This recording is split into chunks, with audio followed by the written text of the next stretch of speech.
우리가 토요일하고 이제 주일 분량의 본문을 생략하기 때문에 3장 1절부터 20절까지의 말씀을 잠깐 요약해 드리려고 합니다. 왜냐하면 오늘 본문이 그러나 이제는 이렇게 대조로 시작하기 때문에 3장 1절부터 20절까지의 내용을 한마디로 말씀드리면 10절에 보시게 되면 의인은 없나니 하나도 없다. 이 말씀이 요약이죠. 결국 모든 사람은 죄를 지었고 모든 사람은 그래서 하나님의 진노의 대상이다. 그거를 바울이 논증했습니다. 우리가 보통 쓰는 말 중에 참 좋은 말처럼 들려요. 죄는 미워하되 사람은 사랑하라. 꽤 그럴듯한 말이에요. 그런데 성경은 그렇게 가르치지 않아요. 죄는 미워하되 라고 말할 때 그 죄는 철학적 개념이거든요. 근데 성경은 뭐라고 말하냐면 죄가 혼자서 죄를 짓지 않아요. 여러분, 죄는요 단독으로 존재하는 게 아니에요. 죄라는 건 결국 그 죄를 짓는 행위자가 있어서 죄가 드러나는 거지, 무슨 죄가 유령입니까 여러분? 거짓말이 혼자 둥둥 떠다녀요? 살인이 혼자 둥둥 떠다닙니까? 여러분, 사람은 죄와 죄인을 구분할 수가 없습니다. 하나님께서 사람을 잡아다가 죄만 싹 뽑아내고 사람만 남기고 싶은 게 아니시라고요. 로마서는 우리에게 처절한 반성을 얘기해요. 유대인, 이방인, 아니 모든 사람이 범죄했다. 죄가 있다, 죄가 들어왔다 이런 개념이 아니라 그냥 우리가 죄덩어리예요. 그 죄에 대해서 하나님이 진노하실 때 죄에만 진노하시는 게 아니라 그 범죄한 모든 사람이 하나님의 진노의 대상이에요. 19절 볼까요? 우리가 알거니와 무릇 율법이 말하는 바는 율법 아래에 있는 자들에게 말하는 것이다. 이는 모든 입을 막고 뭐가요? 온 세상으로 하나님의 심판 아래에 있게 하려 합니다. 되게 표현을 부드럽게 했습니다만 결국 온 세상이 하나님의 심판의 대상이다. 복음은 여러분 이 사실을 받아들이지 않으면 하나님의 의로우심을 우리가 받아들이기가 어려워요. 그러니까 항상 따지는 거 아니에요. 예수님 오시기 전에 사람들은 어떡하느냐, 어쩔 수 없이 정상 참작하는 걸 어떡하느냐, 자꾸만 피할 길을 내고 싶어 하는 게 인간의 알량한 자존심이에요. 하나님 앞에서 죄를 지어놓고 나서 자기 자존심을 마지막까지 주장해요. 우리는 죄를 짓고도 변호사를 고용할 수 있죠. 그런데 여러분, 의로우신 재판장이신 하나님 앞에서는 누가 우리의 죄를 변호하겠어요? 우리의 죄를 변호할 만한 의로운 사람이 어디 있냐고요. 거짓말쟁이가 거짓말쟁이를 변호하는데 그 변호를 어떻게 믿어요? 하나님이 말씀하시는 거예요.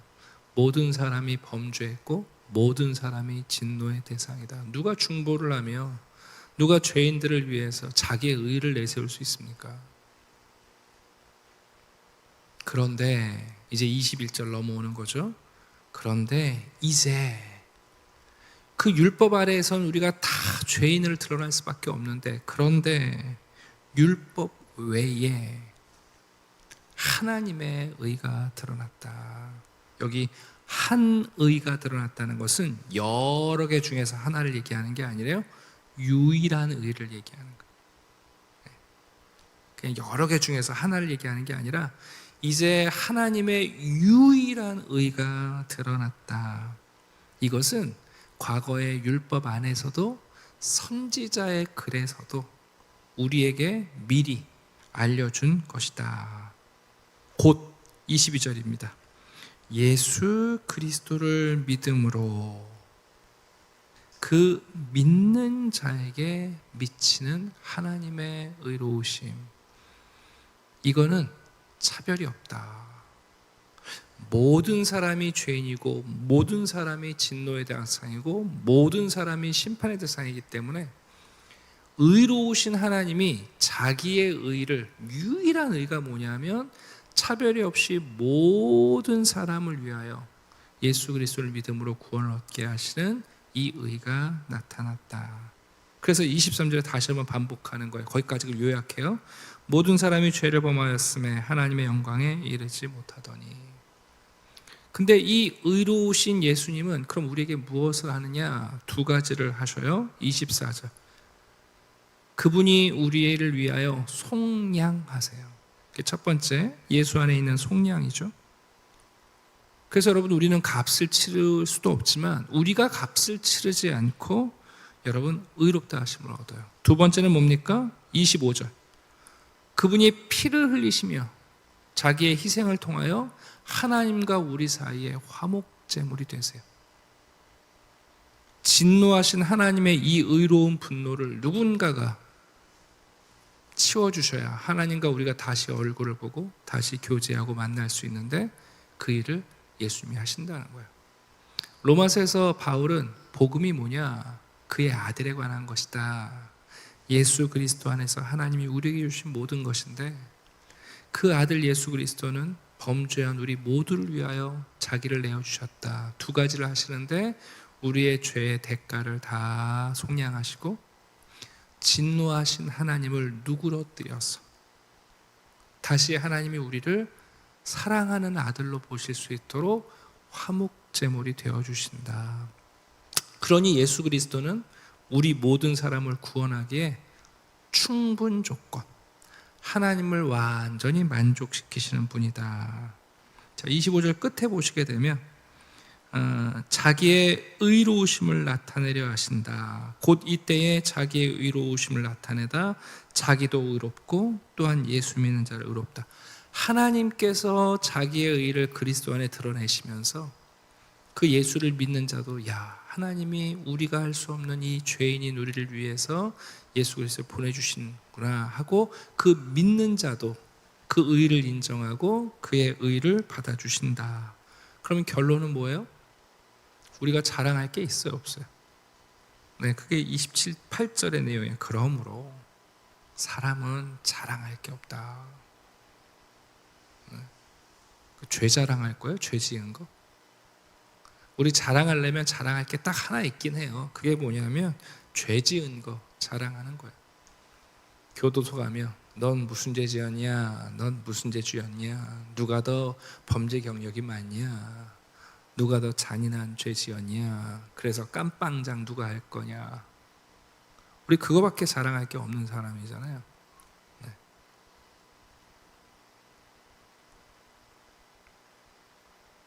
무슨 법을 지켰다고 자랑할 거냐? 무슨 행위를 했다고 자랑할 거냐? 아니, 우리가 자랑할 건 딱 하나인데 하나님의 의로우신 예수 그리스도를 내가 믿었다.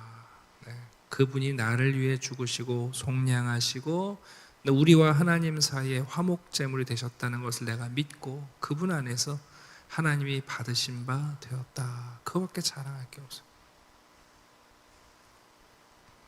자, 그 다음부터는 네 가지 논증을 해요. 이제 우리 성경이 이 장절이 여러분 성경에 장절이 원래는 없잖아요. 성경 원어에는 없는데 이거를 누가 만들었냐면 존 웨슬리가 성경 설교, 그 순회 설교를 할 때 성경을 순서대로 강의하다 보니까 중간에 좀 구분이 필요할 것 같아서 그분이 이제 장을 처음 만들었고요.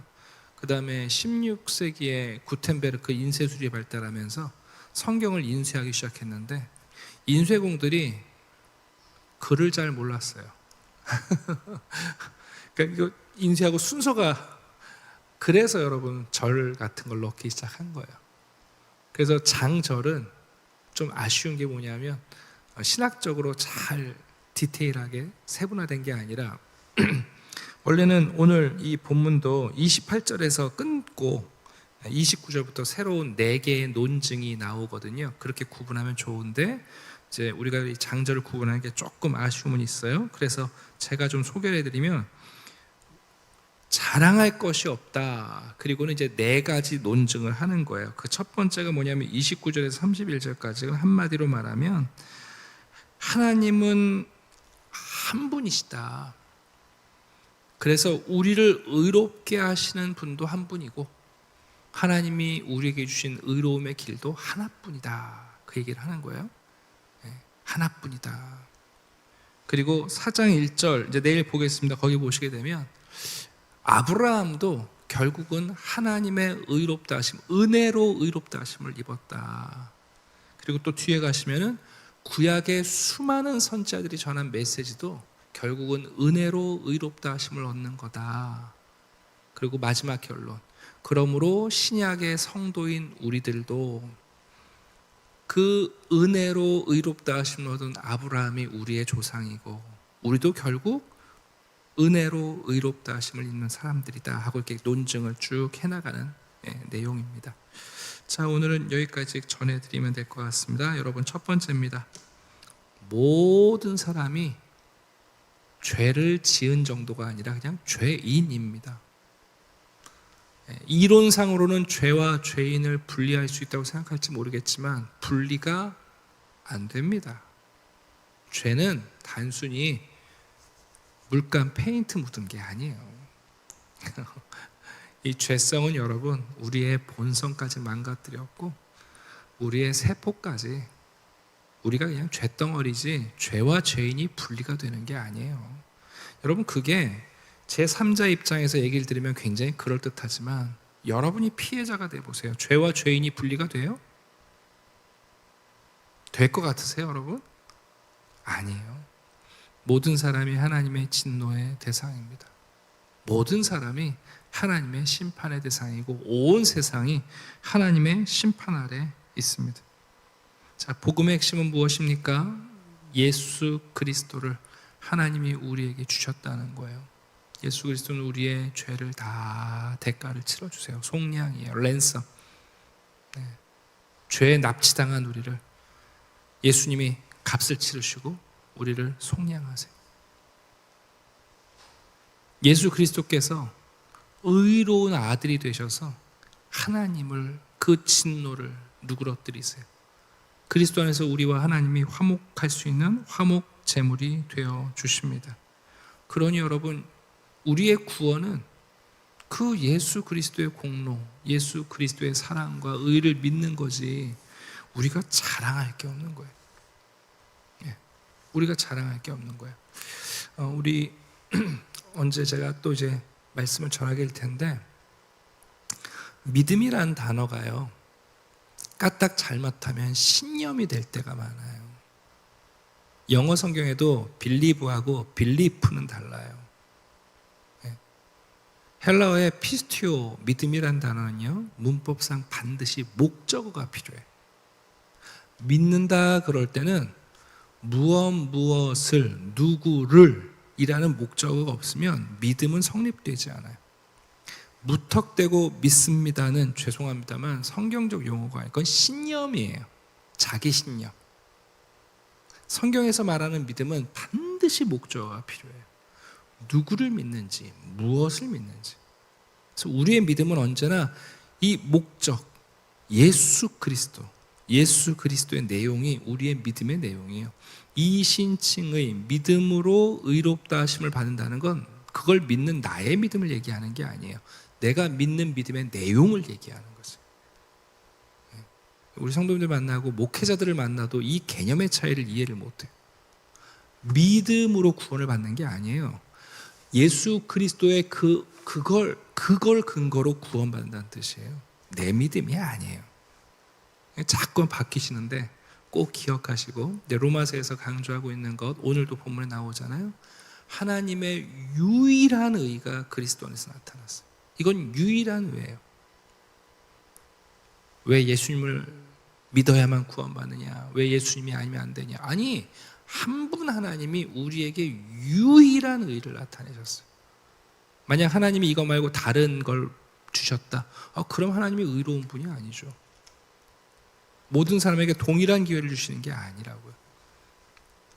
오늘 이 말씀을 우리가 우리의 삶에 철저한 실제로 받아들여야 돼요. 내가 실수해서 죄를 지은 게 아니에요. 내가 우연히 죄를 지은 게 아니에요. 내가 남들보다 조금 적게 지은 게 아니라 그냥 내가 죄인이에요. 근데 이거를 못 받아들여요, 사람들이.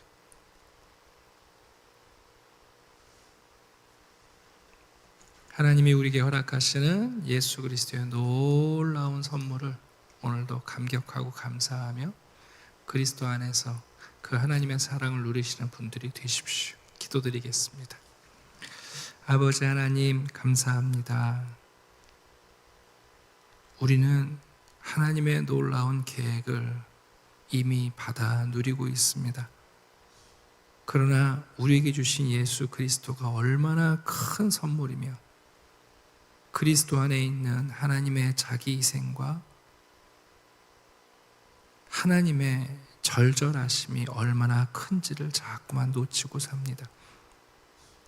우리가 단지 실수로 죄를 지은 사람들이 아니라 우리가 죄인이며 하나님의 진노 아래에 있고 하나님의 심판의 대상일 수밖에 없다는 이 실제성을 이론으로 주장하는 것이 아니라 우리의 삶에서 죄의 피해자로, 죄의 가해자로, 죄가 우리에게 주는 고통 속에서 신음하며 살아가지 않습니까? 아버지 하나님, 우리에게 주신 그 유일한 길인 예수 그리스도 안에 우리를 위한 속량과 하나님께 나아가는 화목의 길이 있습니다. 이 예수 그리스도를 자랑하게 하시고 그리스도 안에서 하나님 앞에 나아가게 하시옵소서. 오늘도 예수 안에서 또 우리 안에 계신 그리스도께서 하나님과 함께 우리의 삶을 이끌어 주시니 감사합니다. 이 은혜, 이 의, 그리고 그분을 믿는 믿음 안에서 사는 성도들이 되게 해 주시옵소서. 감사드리며 예수 그리스도의 이름으로 기도드립니다. 아멘.